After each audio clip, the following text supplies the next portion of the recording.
Well, as expected, it's just been reported that Donald Trump is officially in hiding from the press, taking no public events and ducking questions from reporters about the Epstein files, which is further proof that this latest Epstein bombshell is absolutely politically crippling. But before we unpack all that, if you end up liking this video and you want to support the channel, please be sure to hit the like, subscribe, and alert bells before you go. All right, friends, I want to play this clip from CNN in which they report that Donald Trump has canceled public events. He's not showing up in front of the media, at least as of this moment. That is the public choice of Trump and the Trump administration. And let's play this clip, and I'll see you on the other side. And I will remind you as well, we are not actually expected to see the president today. He is traveling to Mar-a-Lago. We'll see if he ends up actually talking to reporters on the plane there, but he doesn't have any public events. We have seen him twice since these emails kind of reopened this entire Epstein saga for the White House. Both of those times in a very uncharacteristic move for the president, did not answer questions. And so really he hasn't talked directly with reporters about this just yet. But I think it's clear from these messages this morning, Pam and Wolf, that he's clearly very frustrated about it. But now he's actually digging into it further, but trying to put the heat on Democrats and away from him.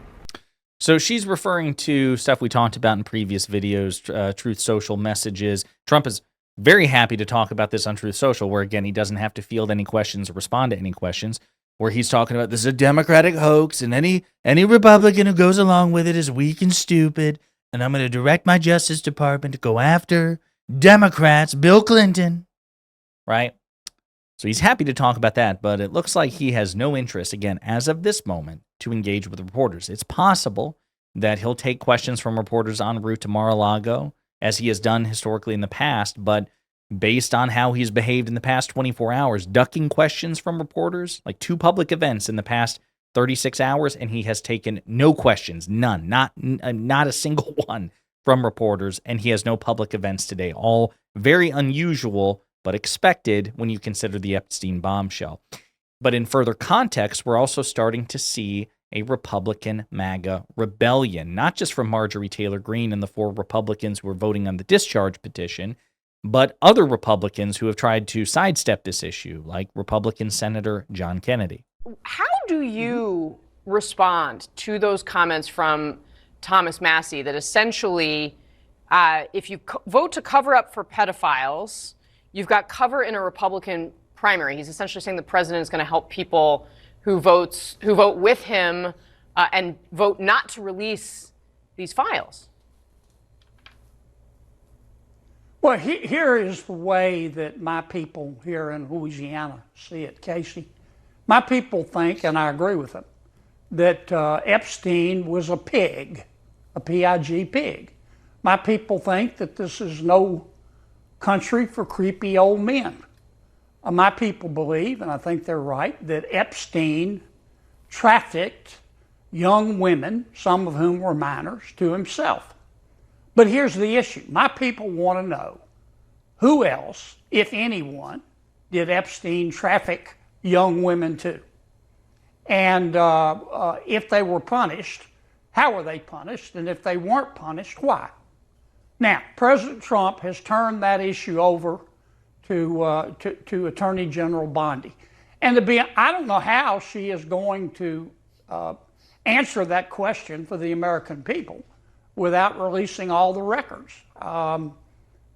Maybe she can, but I just don't think this issue is going to go away until that issue is addressed and answered to the American people's satisfaction. Yeah. And I may end up with a sombrero on my head for saying that, but that's the way I see it. So that's John Kennedy, a.k.a. Senator Foghorn Leghorn there. Well, I'll say, I do declare, going out of his way. He's trying to be as gentle as possible, but he's saying to Trump, this is not going away. You are losing this. You will always lose this. This is going to become an increasingly big deal. You might as well just go for full transparency. And when he mentions the sombrero, he's referring to the memes and the videos that Trump and his top allies have been posting of Democratic House Minority Leader Hakeem Jeffries throwing a sombrero and a mustache over Hakeem Jeffries. What Kennedy here is saying is, yeah, Trump might get pissed and start making fun of me and attacking me, but it's just the truth as I see it. So he recognizes he's risking Trump's wrath for telling him the truth. about an issue that Trump's on the losing side of, trying to help him. I will be punished for trying to help him and my party. That's what John Kennedy is saying. No wonder Trump isn't taking questions from reporters. What about other considered moderate Democrats like Don Bacon? Don Bacon, congressman from Nebraska, who didn't sign on the discharge petition for Epstein. What's he have to say about this? If this comes on the floor, I will vote for it.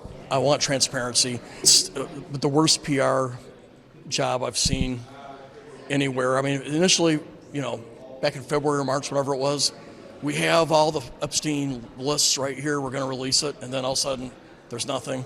I mean, it's sort of they shot themselves in the foot on this. The Epstein vote's coming to the floor. Are you going to vote for it, this bill? Yeah, you are. I would. Yeah. I'm going to vote for it if it comes up. I'm not on the Judiciary Committee, but I did want Pam Bondi to come and do some explaining. How is it that you had everything teed up and then suddenly there's nothing?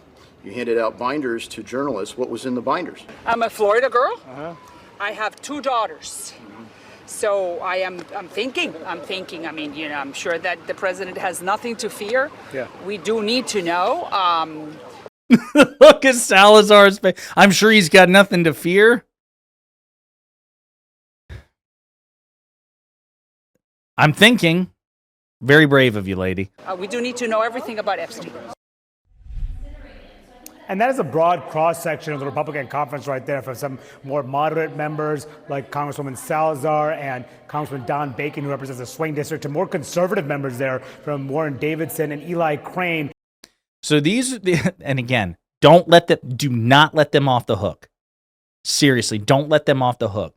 This has been the reporting from the very beginning, that very few Republicans would have the balls or the courage to sign the discharge petition, but once the handful of them joined with Democrats to get it done, then a whole host of Republicans in the Senate and the House would be tripping over themselves to sign up for the final vote. Don't give these people credit. Don't give them credit at all. Credit would be doing, listen, what Thomas Massie, Marjorie Taylor Greene, Nancy Mace, and Lauren Boebert did. As much as I loathe all of them, particularly Mace, Greene, and Boebert, they actually accrued the political risk. So none of the people that you just saw there who are like, yeah, you probably get it. Yeah, they don't deserve credit. They are not brave.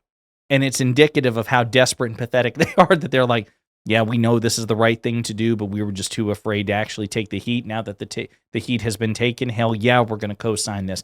Again, this is why Trump is hiding from the media. So I'm going to play one more clip here of Don Bacon, because he was asked about it earlier today on CNN. Trump post, he said that he is asking the Justice Department to investigate Epstein's involvement and relationship with Bill Clinton, Larry Summers, Reid Hoffman, and others. What do you make of President Trump calling on the DOJ to launch another Epstein investigation targeting Democrats here? Well, we should leave the DOJ and make them as independent as we can. When the president gives orders to Pam Bondi and our, law enforcement arms of the federal government, what it does, it undercuts the credibility of our law enforcement. We want the law enforcement to be, have the, their eyes covered and just do things if it's right or wrong, not because there's pressure from the White House or the president. And so I don't think it's appropriate for him to do it. I would ask him not to do that, because all it does is taint our legal system. Yeah, and you'd be flipping tables if Joe Biden or Barack Obama had done anything like this. But again, this just goes to show you the increasing, simmering right now, but it's like slowly increasing to a boil, the MAGA rebellion over Epstein. And that is why Trump is apparently in hiding. In the meantime, let me know what you think in the comments.